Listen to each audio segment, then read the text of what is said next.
Hello, Radhe Radhe, जय हिंद सभी को। Welcome to teaching career. आज हम हिस्ट्री की क्लास का रिवीजन करेंगे जो कि 56 है और इसमें हम दांडी मार्च, नमक कानून, सविनय अवज्ञा आंदोलन को पढ़ने वाले हैं। तो चलिए शुरू करते हैं। सविनय अवज्ञा आंदोलन, सिविल डिसओबीडिएंट मूवमेंट।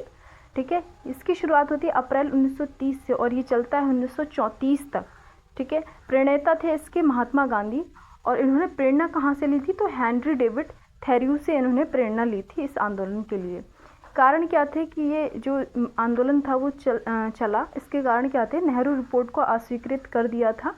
महात्मा गांधी की जो 11 डिमांड्स थी उनको रिजेक्ट कर दिया गया था और इन्होंने जब 11 डिमांड इनकी जो थी वो रिजेक्ट कर दी गई तो इन्होंने बोला था हमने घुटने टेक कर रोटी मांगी थी लेकिन बदले में हमें पत्थर मिला। बारदौली सत्याग्रह 1928 जो था वो सफल रहा था, जिस वजह से लोगों के बीच जो विश्वास था आंदोलन के प्रति वो बढ़ गया था सत्याग्रह के प्रति। ठीक है, नमक कानून जो अंग्रेजों ने लगाया हुआ था, साल्ट पर भी ये लोग टैक्स लेते थे और ये नमक कानून बिल आता है 1882 में, तब से ये चल रहा था बिल। ठीक है, तो इसको तोड़ना भी इनका एक उद्देश्य बन गया था। सविनय अवज्ञा आंदोलन की घोषणा होती है, नमक कानून का उल्लंघन करना है। ठीक है, 12 मार्च को साबरमती आश्रम से चलेंगे, 5 अप्रैल 1930 को दांडी पहुंचेंगे, फिर 6 अप्रैल 1930 को नमक कानून तोड़ेंगे। ये इनका प्लान था और यही हुआ। तो दांडी मार्च में क्या हुआ था, जिसको वाइट फ्लोइंग रिवर कहा गया क्योंकि सभी लोगों ने इसमें सफ़ेद कपड़े पहने थे, उसमें स्त्रियां भी थीं, पुरुष भी थे, सभी डेलीगेट्स गए थे। शुरुआत हुई थी इसकी 12 मार्च 1930 से। समय था 24 दिनों का, 24 दिनों ये यात्रा चली थी। यात्रा में जो किलोमीटर जितना कवर किया था, 385 किलोमीटर का माइल्स ये लोग चले थे पैदल। सहयोगी थे 78 डेलीगेट से।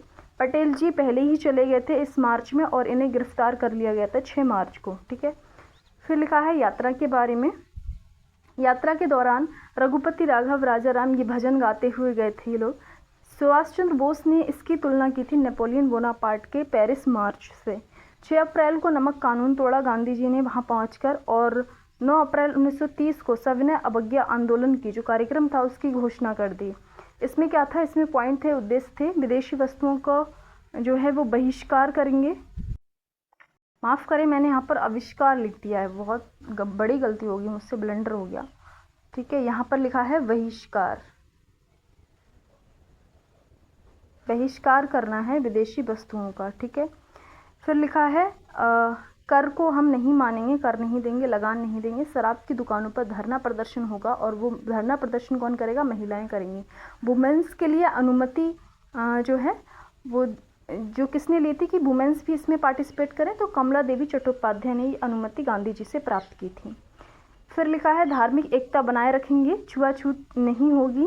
ठीक है, स्वच्छता पर ध्यान दिया जाएगा, स्वदेशी वस्तुओं को अपनाएंगे, अनैतिक कानूनों का उल्लंघन करेंगे।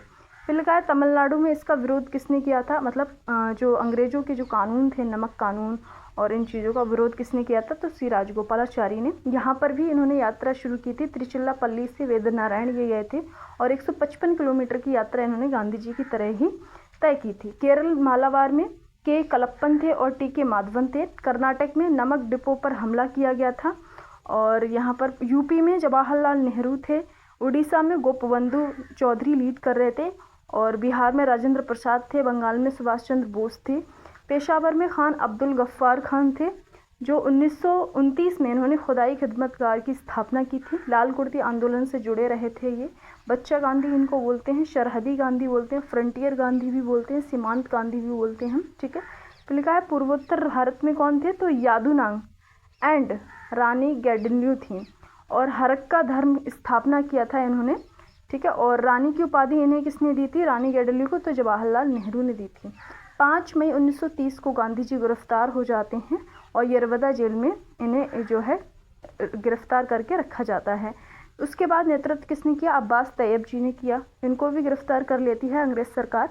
फिर नेतृत्व किसने किया? सरोजनी नायडू ने किया। धरसाड़ा में, जो धरसाड़ा है महाराष्ट्र में, यहाँ पर डिपो पर हमला करवाया था सरोजनी नायडू ने और यहाँ पर उस डिपो में क्या था? नमक था। ठीक है, उस नमक को लूटा गया।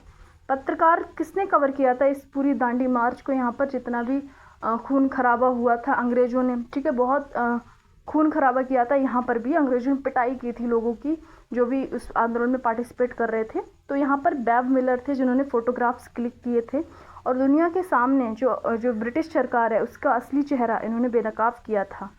सरोजनी नायडू भी गिरफ्तार हो जाती हैं, इनको भी एरवदा जेल में रखा जाता है। फिर विनोबा भावे भी इसमें पार्टिसिपेट करते हैं। मदन मोहन मालवीय ने भी केंद्रीय विधानसभा से इस्तीफा दे दिया था। तो ये थी हमारी आज की क्लास। मिलते हैं नेक्स्ट सेशन में। Bye bye.